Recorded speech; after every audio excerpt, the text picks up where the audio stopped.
Le premier tour du scrutin présidentiel du 22 février 2020 s'est achevé sur mobilisation massive des électrices et des électeurs en ma faveur.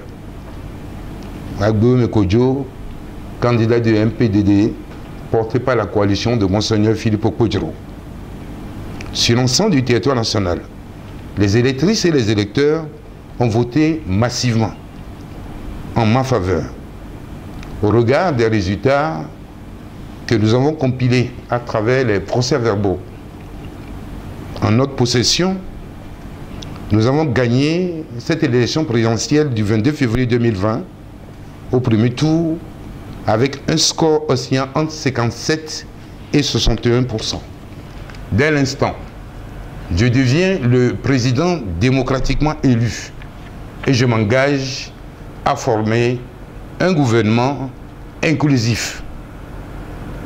Je saisis cette opportunité pour féliciter Faure Essouzina Gnassingbé, qui devient le premier ancien président de la République vivant dans l'histoire, et l'inviter chaleureusement à un sursaut patriotique afin que le transfert du pouvoir puisse se faire dans les règles de l'art et de manière pacifique.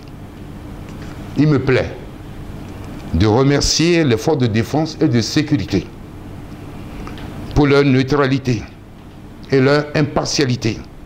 Et je m'engage à respecter scrupuleusement dès ma prise de fonction les promesses de campagne que j'ai formulées. Je renouvelle encore mes remerciements donc aux populations togolaises pour leur mobilisation et leur détermination. Je remercie également la communauté internationale et sous-régionale.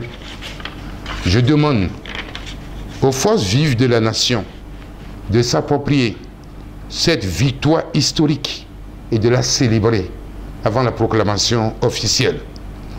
Je lance un appel solennel à la communauté internationale afin qu'elle soutienne le peuple togolais dans sa lutte pour une alternance pacifique et apaisée au Togo.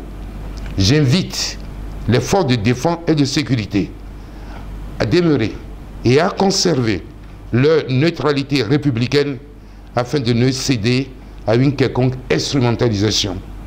Nous interpellons donc le président sortant à prendre la mesure de la gravité de la situation et à rentrer dans l'histoire en acceptant sa défaite. Fête à Lomé le 23 février 2020.